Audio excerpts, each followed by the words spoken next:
কালো বোরকা পরিহিত মেয়েটা সকালে দেখা সেই মেয়েটার মতোই গলায় ওড়না পেঁচানো। ধ্রুবর বুকের চলন বুঝি বন্ধ হবার জোগাড়। এই বেনিকন্যা তার বউ। ধ্রুব চোখ বড় বড় করে ভালো করে তাকাই, তার বুক ধরফর করে, অজানা শিহরণ সারা শরীরে বিদ্যুতের মতো ঝলকে যায়। তার এখনো মনে হচ্ছে এটা মনের ভুল। সারা রাস্তা এই মেয়েটাই মাথায় ঘুরছিল, তাই কি এমন হচ্ছে? আস্তে করে গাড়ি থেকে নেমে মিতুর কাছে গিয়ে হাত টেনে দূরে নিয়ে যাই। ফিসফিস করে বলে, এটাই কি আমার বউ মিতু? এমনিতেই মেয়েটার শরীরের খুব খারাপ অবস্থা, তার উপর বলদেশে এমন প্রশ্ন করায় মিতুর রাগ চড়চড়িয়ে মাথায় উঠে যায়। রাতে দাঁত চেপে বলে, তুই আসলেই একটা ছাগল। বিয়ে করে বউ নিয়ে বাসায় যাইতেছে, রাস্তায় প্রশ্ন করে এটা তার বউ কিনা। ধ্রুব কিছুটা দমে যায়, মিনমিন করে বলে, চেতস কেন?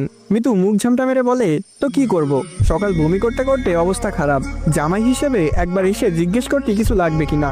ধ্রুব মিতুর কথাই বুঝলো এই ডাগর চোখের মালকিনই তার বউ। পিঠ বেয়ে ঠান্ডা অনুভূতি ঝঞ্ঝনানি নেমে যায়। স্বাভাবিকভাবে মুখ টিপে বলল, আচ্ছা এখন জিজ্ঞেস করি। মিতু ধমক দিয়ে বলল, যা সর, এতক্ষণ যেমন মোবাইল দেখেছিস এখনো গিয়ে দেখ যা। মিতু আবার সকালের কাছে এসে দাঁড়াই। ধ্রুব আসে, কিন্তু আগের মতো গাড়িতে গিয়ে বসে না, সকালের এক পাশে গিয়ে দাঁড়াই। কি বলবে ভেবে পাই না। ধ্রুব কিছু বলার সিদ্ধান্ত নেওয়ার আগেই মনোয়ারা গাড়িতে উঠে তাড়া দেয় সবাইকে গাড়িতে ওঠার জন্য। মিতু সকালকে বসিয়ে নিচে বসতে গেলে ধ্রুব অস্বস্তিতে কাটা কাটা গলায় আস্তে করে বলে, মিতু আমাকে আমার বউয়ের পাশে বসতে দে। মিতু অবাক হওয়ার ভান করে বলল, কার বউ? বাবা মা যেন শুনতে না পায় ধ্রুব এমন আস্তে করে বলল, আমার। মিতু প্রথমে কত সাথে করলো দুজনে একসাথে বসার জন্য, তখন বসলো না, এখন বসতে আসছে। মিতু কিছু না বলে বসে পড়লো। ধ্রুব মিতুর হাত চেপে ধরে বলল, কথা বুঝোস না কেন, আমার বউ অসুস্থ। মিতু তার স্বরে করকর করে বলল, আইসে জামাইগিরি দেখাইতে, এতক্ষণ কই ছিলি, যা ভাগ। মিতু কথাটা এত জোরে বলেছে যে ধ্রুবর মা বাবাও শুনতে পেরেছে। ধ্রুব অস্বস্তিতে মাথা চুলকে আগের সিটে গিয়ে বসে পড়লো। মিতুটা সবসময় তার সাথে এমন করে। আচ্ছা সবসময়ের কথা বাদ, আজকে আপাতত তার বেনি বউয়ের কাছে বসতে দিত। তারপরও বেনি কন্যা পাওয়ার খুশিতে ধ্রুবর বুকে সাদা শাপলা চিরচিরিয়ে ফোটে। পানিতে নাড়া পড়লে শাপলা যেমন হেলে দুলে ওঠে, তার হৃৎপিণ্ডের অবস্থাও এক, বারবার হেলে দুলে ফুলে ফেপে কেঁপে কেঁপে উঠছে। বারবার মাথা বাঁকিয়ে সকালকে দেখলো। সকাল হিজাব মাথায় ওড়নার মতো দিয়েছে। ধ্রুব বারবার তাকানোর কারণে একবার দুজনে চোখাচোখি হয়ে যায়। সকাল অবশ্য মাথা নিচু করে ফেলেছে। ধ্রুব মিঠি মিঠি হেসে ভাবলো, এমন আদুরে বউ কিনা সে কিছুক্ষণ আগে গাড়ি থেকে ছুঁড়ে ফেলে দিতে চেয়েছিল। ধ্রুবর মনে হলো এটা স্বপ্ন, তাই তো সারা রাস্তা অন্যদিকে মনোযোগ দিল না। একটু পর পর সকালকে দেখলো, খুশিতে তার হাত পা শিরশির করছে। চিৎকার করে বলতে ইচ্ছা করছে, আম্মা আমি জিতছি।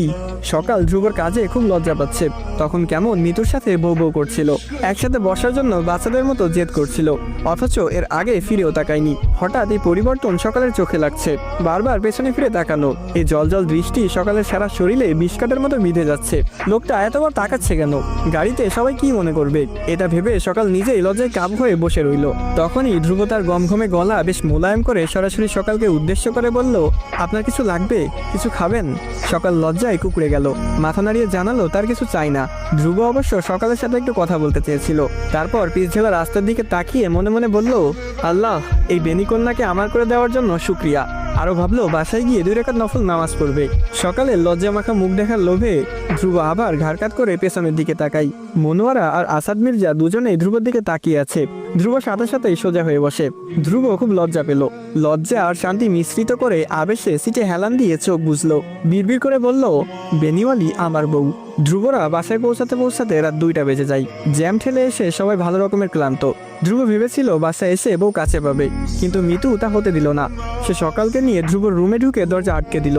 ধ্রুব কিছুক্ষণ স্তব্ধ হয়ে দাঁড়িয়ে থেকে চুপচাপ গেস্ট রুমে গিয়ে ফ্রেশ হয়ে নিল। বর্তমানে মিতুর দখলে তার বউ, তা না হলে মিতুর অবস্থা 12টা বাজিয়ে ছাড়তো। সে আধা ঘন্টা পরে রুমের সামনে গিয়ে নক করলো। মিতু দরজা ফাঁক করে মাথা বের করে বলল, কি সমস্যা? ধ্রুব কি বলবে ভেবে পেল না। মাথা চুলকে বলল, একটু দরকার আছে। মিতুকে কিছু বলার সুযোগ না দিয়ে ধ্রুব দরজা ফেলে ভিতরে ঢুকে গেল। তারপর স্তব্ধ হয়ে ড্রেসিং টেবিলের দিকে তাকিয়ে থাকে। লম্বা কালো চুল থেকে টপ টপ করে পানি পড়ছে। গায়ে জড়িয়েছে কালো পাড়ের লাল সুতির শাড়ি। সকালের মোমের মতো ফর্সা শরীর চিকচিক করছে। ধ্রুব এক নজরে তাকিয়ে থাকলো। সকাল ধ্রুবর উপস্থিতি টের পেয়ে জড়সড় হয়ে আঁচল টেনে মাথায় দিল। ধ্রুব কাছে আসলেই সকালের হাঁটু কাঁপে, সাথে কাঁপে হৃৎপিণ্ড। মিতু ভাইয়ের দিকে তাকিয়ে মুচকি হাসে। তার শতভাগ আস্থা ছিল ধ্রুবর মেয়ে পছন্দ হবেই, হলো তাই। মিতু কাছে এসে ধ্রুবর কাঁধে ধাক্কা মেরে বলল, কি বিয়ে করবি না বলে জপলি, এখন বউ দেখছিস কেন?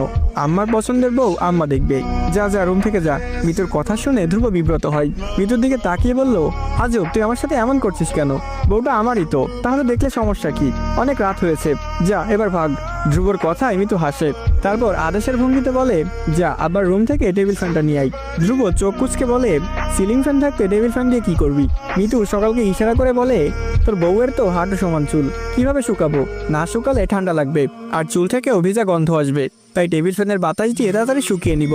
বউয়ের দরকার শুনে ধ্রুব আর দেরি করলো না, চুপচাপ গিয়ে ফ্যান এনে সেট করে দিল। মিতু সুন্দর করে সকালের লম্বা চুল নেড়েচেড়ে শুকিয়ে দিল। ধ্রুবর ইচ্ছা করছিল সে শুকিয়ে দেবে, কিন্তু লজ্জায় বলা হলো না। খাটে আধা শোয়া হয়ে বসে মোবাইল দেখার বাহানা করে সকালকেই দেখছিল। চুল শুকিয়ে যেই না মিতু চলে যেতে নিবে, তখনই সকাল একটা কাজ করে বসে। মিতুর হাত আঁকড়ে ধরে।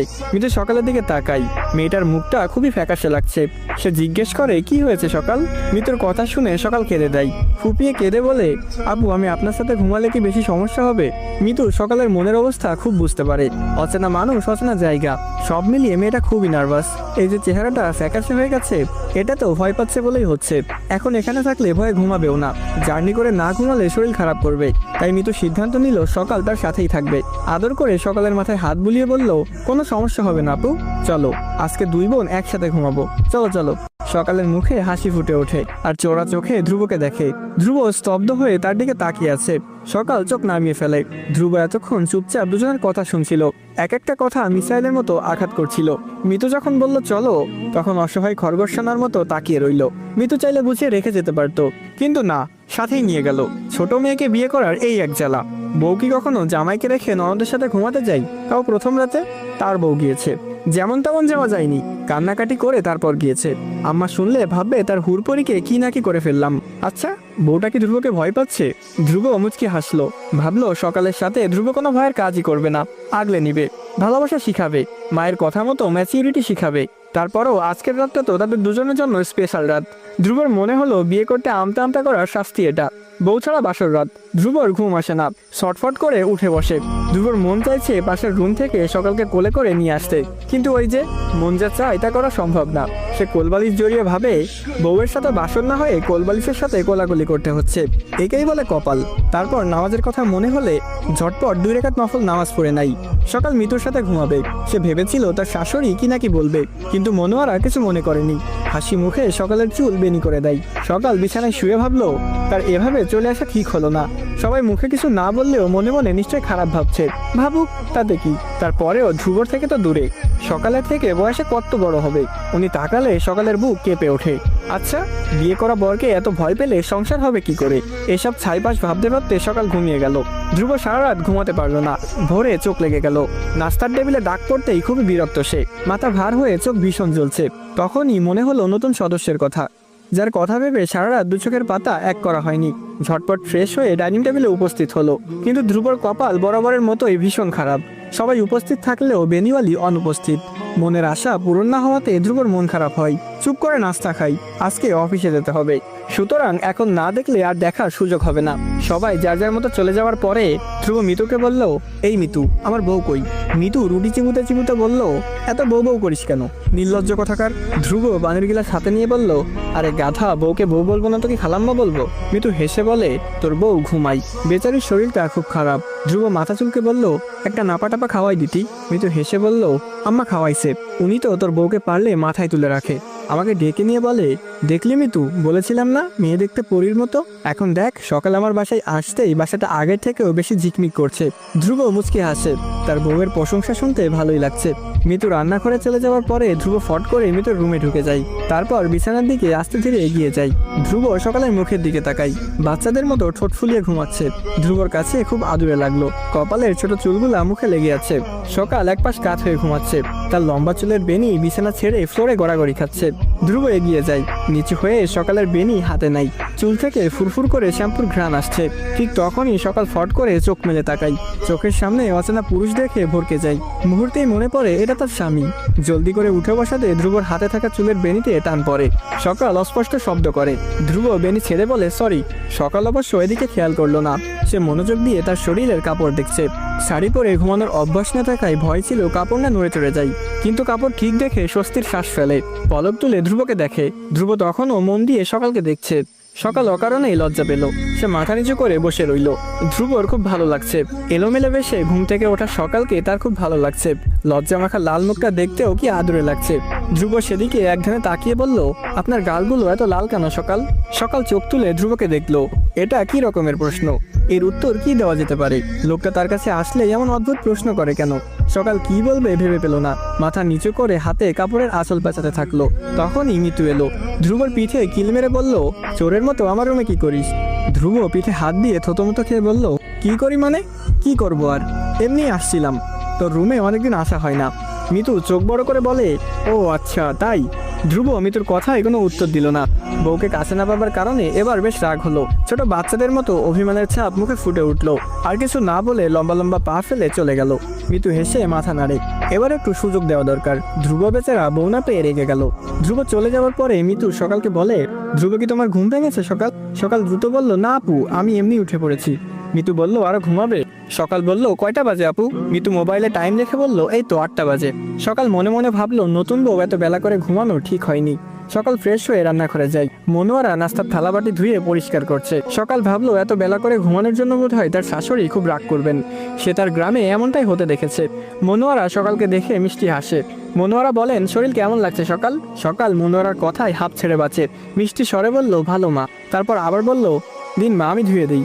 মনোয়ারা চায়ের পাতিল থেকে চা কাপে নিলেন। তারপর সকালের হাতে দিয়ে বললেন, এসব কাজ পরেও করা যাবে, এখন চাটা ধ্রুবকে দিয়ে আসো। ও আবার অফিসে যাওয়ার আগে রং চা খাই। সকাল বিব্রত মুখে ধ্রুবর রুমে ঢুকলো। ধ্রুবর মেজাজ তখন বারুদ কাঠির ঊর্ধ্বে। অফিসের পোশাক পরে হাতে কালো বেল্টের ঘড়ি পড়ছে। দরজা ঠেলে সকালকে আসতে দেখে মুখের বিরক্তি ভাব মুহূর্তে উদাও হয়ে যায়। সকাল চায়ের কাপ হাতে নিয়ে দাঁড়িয়ে মিনমিন করে বলল, আপনার চা। ধ্রুব স্পষ্ট শুনতে পেলেও সকালকে লজ্জা দিতে বলল, কি বললাম শুনিনি। সকাল মাথা নাড়িয়ে বলল, চা আপনার জন্য। ধ্রুব গভীর চোখে সকালকে দেখে। তারপর পায়ে পায়ে সকালের সামনে এগিয়ে যায়। সকালের হাত থেকে কাপটা নিয়ে টেবিলে রাখে। তারপর হাত মুড়ে দাঁড়িয়ে সকালকে দেখে। সকালের কাছে ধ্রুব দাঁড়ানোর পর সুন্দর একটা ঘ্রাণ পাই। ধ্রুব ঘন হয়ে আসা গলায় বলে, আমি আপনার কি হই সকাল? সকাল কি বলবে ভেবে পেল না। শুধু ধ্রুবর গভীর চোখের দিকে তাকিয়ে চোখ ঝাপটে তাকালো। ধ্রুব তো এই চোখ ঝাপটানো দেখেই মরেছে। ধ্রুব খুব ফিসফিস করে বলল, বললেন না যে। সকাল কি বলবে ভেবে পেল না। এই লোকটা এত আজব আজব প্রশ্ন কেন করে? ধ্রুবর মতোই ফিসফিস করে বলল, পরে বলি। সকালে লাল হওয়া নাকের ডগার দিকে তাকিয়ে ধ্রুব মুচকি হাসে। তারপর বলে, আপনার বেনিটা একটু দেখাবেন? সকাল দম বন্ধ করে খুব ছেলে মানুষই আবদারটা শুনলো। তারপর ধ্রুবর দিকে তাকালে ধ্রুব বাচ্চাদের মতো মুখ করে বলল, একটু প্লিজ। ধ্রুবর এই ছেলে মানুষগুলো সকালের খুব ভালো লাগছে। সে ঘোমটা সরিয়ে বেনিটা সামনে টেনে আনলো। ধ্রুব মুগ্ধ চোখে তাকিয়ে বলল, একটু ছুঁয়ে দেখি। ধ্রুবর এই ছোট ছোট আবদারগুলা সকালের মনের শান্তির ডানা পুঁতে দিয়ে যাচ্ছে। সে কিছু না বলে টানা চোখে তাকালো ধ্রুবর দিকে। ধ্রুব বোধহয় চোখের ভাষা বুঝে নিল। আলতো করে মোটা বেনিতে হাতে নিল। হাতে কয়েকবার ঘুরিয়ে ফিরিয়ে দেখলো। তার ইচ্ছা করছে চুলে চুমু খেতে, কিন্তু এত তাড়াতাড়ি আগানো যাবে না। তার বউটা যে খুব বাচ্চা, এমনিতেই ভয় পাই। এসব করলে যদি আর কাছে টাছে না আসে। তাই ধ্রুব সব ইচ্ছে মাটি চাপা দিয়ে বেনিটা ছেড়ে দিল। সকাল দম বন্ধ করে দাঁড়িয়েছিল। বেনি ছাড়ার পরে কিছু না বলে রুম থেকে বেরিয়ে গেল। ধ্রুব যাওয়ার পথে তাকিয়ে আছে। আচ্ছা, এত লজ্জা পাই কেন বউটা? ধ্রুবর আজকে অফিসে যেতে মন চাইছে না। কি যন্ত্রণা শুরু হলো তার? বিয়ের আগেই তো ভালো ছিল, এখন তো মহাবিপদ দেখা যায়। রাতে ঘুম হয় না, অফিসে যেতে মন চায় না, বউ দেখলে হাত পা শিরশির করে। সব যন্ত্রণা একসাথে ব্যাগে পুরে ধ্রুব অফিসে চলে গেল। বাসায় রেখে গেল তার লজ্জায় নিয়ে পড়া বউটাকে। ধ্রুব সারাদিন ছটফট করে কাটাই। বাড়িতে কখন আসবে বারবার ঘড়ি দেখছে। সকালকে যে ফোন দিবে সেই রাস্তাও নেই। সকালের ফোন নেই, কিভাবে কথা বলা যায়? ধ্রুব অস্বস্তিতে ডুবে গিয়ে মায়ের নাম্বারে ডায়াল করে। মনোয়ারা ফোন ধরে বলে, হ্যালো। ধ্রুব থতমতো খেয়ে যায়, কি বলবে? তারপর নিজেকে স্বাভাবিক করে বলল, আম্মা দুপুরে ভাত খেয়েছো? মনোয়ারা ধ্রুবের কথা শুনে মুচকি হাসে। যে ছেলে কখনো ফোন দেয় না সে আজ ফোন দিয়েছে। তিনি সাহিত্য পড়ুয়া মানুষ, এসব ঘুরানি ফিরানি কথা ভালোই বুঝে। গলা খাকারি দিয়ে বলল, আব্বা আমি ভাত খেয়েছি, আর সকালও ভাত খেয়েছে। সকাল ভালো আছে, আমার সাথে বসে গল্প করছে, তুই টেনশন করিস না। ধ্রুব চোখ খিচে বন্ধ করে সাথে সাথেই ফট করে ফোনটা কেটে দেয়। তার আম্মাটা এইরকম কেন? কিভাবে বুঝে গেল ধ্রুব সকালের খোঁজ নিতেই ফোন দিয়েছে? অবশেষে অফিস টাইম শেষ হলো। ধ্রুব বাসায় ফেরার আগে একটা কাজ করে বসলো। সকালের সুবিধার জন্য একটা হেয়ার ড্রায়ার কিনে নিল। প্রতিদিন তো আর টেবিল ফ্যানের নিচে দাঁড়িয়ে থাকা সম্ভব না। গ্রামে না হয় খোলা বাতাসে চুল শুকিয়েছে, শহরে এমন বাতাস পাবে কই? ধ্রুব সিঁড়ি বেয়ে উঠছিল আর বুকটা অজানা খুশিতে নাচানাচি করছিল। এই 28 বছরের জীবনে তার মনে এমন খুশি আর কখনোই লাগেনি। দরজার সামনে দাঁড়িয়ে নিজেকে একটু পরিপাটি করে নিল। কলিং বেল দিলে মনোয়ারা দরজা খুলে। ধ্রুব সালাম দিয়ে ভেতরে প্রবেশ করে। মনোয়ারা হাতের প্যাকেট দেখে বলে, এটা কিসের প্যাকেট? ধ্রুবর বলতে লজ্জা লাগছে। সে তার বউয়ের জন্য হেয়ার ড্রায়ার এনেছে। আমতা আমতা করে বলল, ওই আর কি আম্মা, সকালের জন্যই আনছিলাম। মনোয়ারা তো আর মূর্খ না, প্যাকেটের লেখা দেখেই বুঝতে পেরেছে। তারপরেও ধ্রুব বিয়ে করবে না বলে অনেক জ্বালাইছে। এখন বউয়ের এত খাতির, একটু লজ্জা দিতে বলল, কি নাম নেই নাকি? ধ্রুব মায়ের হাব ভাব বুঝতে পেরে হেসে দেয়।